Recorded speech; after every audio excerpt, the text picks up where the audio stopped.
Hello there, my name is Retro Lucky Talk About Animation, and today we'll talk about the spin-off series of Adventure Time of Fionna, Cake Episode 3, Episode 4. These two episodes was so interesting, so fun, so relatable, but it also explains so much of the creation of Fionna Cake, where it actually come from, because the several seasons, episodes, you know it was sort of something about the Ice King, but we don't know why the Ice King was sort of obsessed with the cake. Something you think is sort of a fanfic. And this two episode 3, episode 4, go deep dive for everything you know or things happen to the Ice King, sort of connected to Fionna Cake, fully explain everything. Everything just sort of makes sense. And I love about that because really think about it. The Adventure Time never really planned things. They made up jokes, little gimmicks here and there, but never really tried to connect things. They just joke after joke. It just keep adding till they decided, you know what, we can make something up because of this specific joke, and they can because they do so many things to the running gag. You could actually make a very strong storyline, but not just storyline is that you fully accept it because it's just pure nonsense, and it works because it is pure nonsense. And that is sort of interesting because the first third episode is actually just sort of introducing the world of one of the characters, Cake, that how she's sort of understanding the new world, understanding how to talk because she's a cat now becoming sort of the magical cat we all love and know. But what she will react, what she will do, that's the question because it's not her world. And as a cat, she would do cat things. She would destroy things because that's her logic. She still have cat logic things while realizing there is her responsibility. But I love it even more to make things more interesting and understand her position. They used an old character, a sword character that was on the original Adventure Time series on season 2 or season 1. I don't remember which season that that sword was sort of in a cult tree. Whatever stays in the tree sticks with the tree, and he's the only one who sort of escaped of that sort of uh, mentality. He was sort of free making a choice. And you compare the cake and the squirrel side to side because you can see he took responsibility. He feels free, can make any choice he wants. But in the end, he explains he's sort of lonely because he doesn't sure what he wants. Maybe he does what he wants. And it's sort of interesting what he is talking about. But yet, Cake not fully understanding, like, oh, now I can talk. Now I can do whatever I want. But once again, still have the sort of mental block of doing what cat does, realizing now you understand the other side. You can't do what you want. If you do, you get punished because it depends what you did. And this episode 40 explodes that because they went to the market to cure something that Cake sort of ate, became small, now she became big, and trying to figure out that even spot numbers back to her regular size.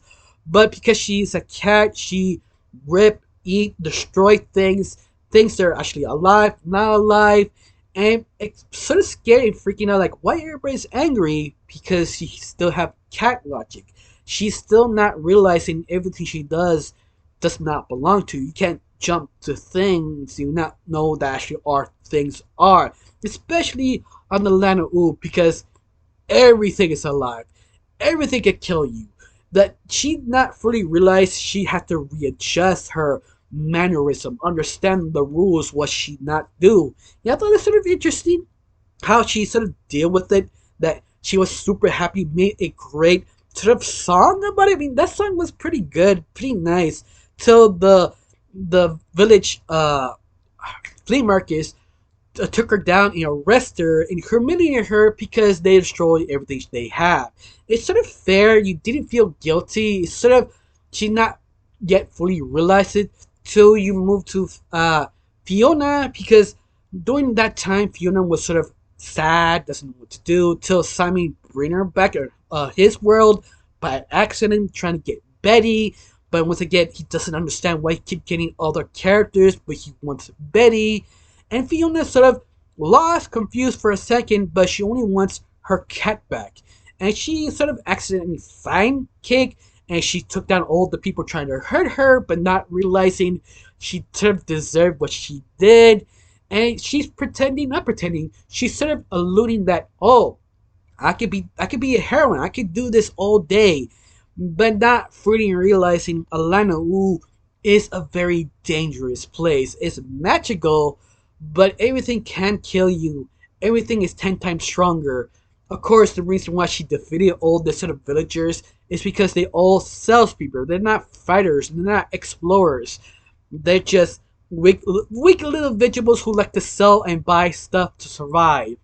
And she's defeating them. She thinks, oh, I can do this, till she disappears to Fresmo, a god of wishes.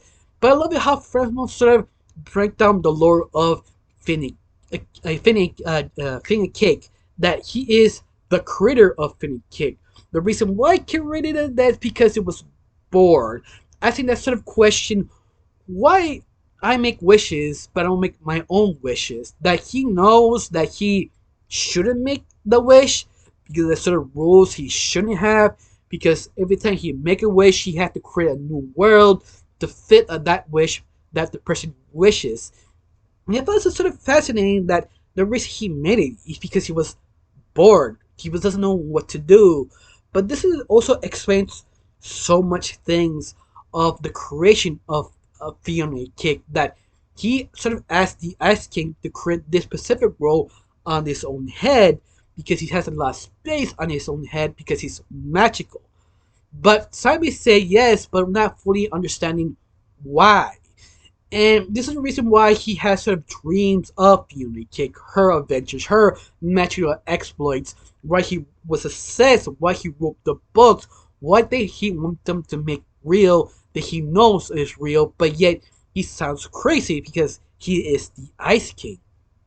And I found that sort of fascinating that everything Fiat must do, now he had to pay the price because now there's a bounty hunter, not bounty hunter, it's more like the Justice Court of Balance, in other words, that is a guy who is basically the most scariest guy of all the other gods because he's the one who basically punished the other gods. They don't listen to the rules or what they're supposed to do. Now Fresmo's freaking out, doesn't know what to do, how to remove them or put them back to Simon. But I love fascinating that he is sort of attempting to put him back in Simon's head, but he can't because it's locked. And I found it sort of interesting because you bring Simon back to Fresmo with Fionna Cake, and he started getting dumped lore everything he's told, but he got more depressed because he sort of kind of reshone all his past, like who he was the Ice King, why he has his power, why he's sort of pathetic, in other words. And you can see he taking more worse for him because he had to go down memory lane. Now he's not more worse than ever before.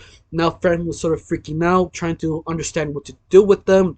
Even then, Fionna Cake don't want to go back. They want to stay here, have this great adventure, but not fully realize the situation they really are until things get real. That understanding they're about to die, not just them, the whole universe where they belong, because they're not allowed to be there. And Fresmo trying to fix everything till he sort of screws up. Now he is sort of in trouble and probably locked away with the rest of the other guys who did not listen. And I feel it's sort of interesting because now I leave on to Simon to sort of figure it out. But Simon is sort of slumped. He attempted to figure out what to do. The only answer he could come up with is becoming the Ice King.